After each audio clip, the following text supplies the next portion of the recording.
بسم اللہ الرحمن الرحیم۔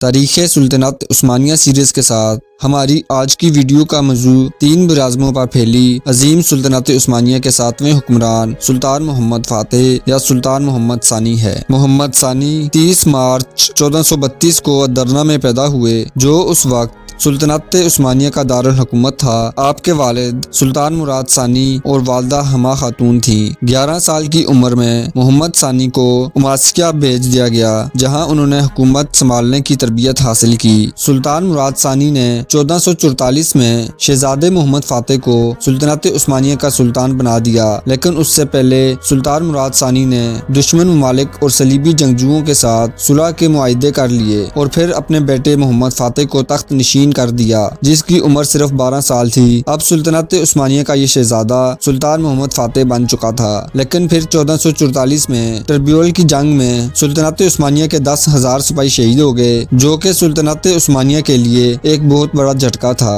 اور رہی صحیح کسر شہزادہ ولادیسلاو نے پوری کر دی۔ شہزادہ ولادیسلاو نے 1444 میں موسم خزاں میں سلطنت عثمانیہ کے خلاف صلیبی جنگ ورنا شروع کر دی۔ سلطان محمد فاتح اس وقت صرف 12 سال کے تھے۔ سلطان محمد نے اپنے والد مراد ثانی کو ایک خط لکھا اور ان سے تخت سنبھالنے کا مطالبہ کیا، لیکن انہوں نے زائدانہ زندگی کو ترجیح دیتے ہوئے اس سے انکار کر دیا، جس پر محمد ثانی نے انہیں ایک اور خط لکھا، جس میں درج تھا کہ اگر آپ سلطان ہیں تو آئیے اور فوج کی کمان سنبھالیے، لیکن اگر میں سلطان ہوں تو میں آپ کو حکم دیتا ہوں کہ میری فوج کی قیادت سنبھالیں۔ اس خط کے بعد سلطان مراد نے 1444 میں جنگ ورنا میں عثمانی فوج کی قیادت کی، اور پھر ورنا کی جنگ میں 10 نومبر 1444 کو کنگ ولادیسلاو کو موت کی صورت میں یہ جنگ صلیبیوں کی ہار کی صورت میں اپنے اختتام کو پہنچی، اور پھر 1446 میں سلطان محمد نے اپنے والد سلطان مراد سعید کے لیے تخت چھوڑ دیا، اور سلطان نے دوبارہ تخت نشین ہونے کے بعد سلطنت کا نظم و ضبط سنبھال لیا۔ سلطان مراد ثانی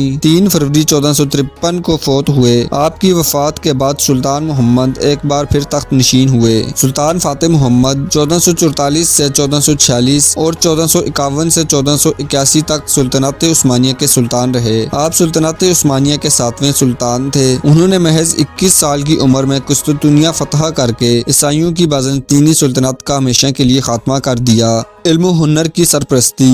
محمد ثانی عظیم فاتح ہونے کے ساتھ ساتھ علم و ہنر کا بھی سرپرست تھا۔ اس نے قسطنطنیہ کی فتح کے بعد اٹلی کے مصوروں اور یونانی دانشوروں کو اپنے دربار کا حصہ بنایا، اور مسلم سائنسدان اور ہنرمند بھی اس کے دربار سے وابستہ تھے۔ اس نے قسطنطنیہ میں ایک جامع قائم کی اور فاتح مسجد سمیت کئی مساجد اور نہریں تعمیر کروائیں۔ انتقال۔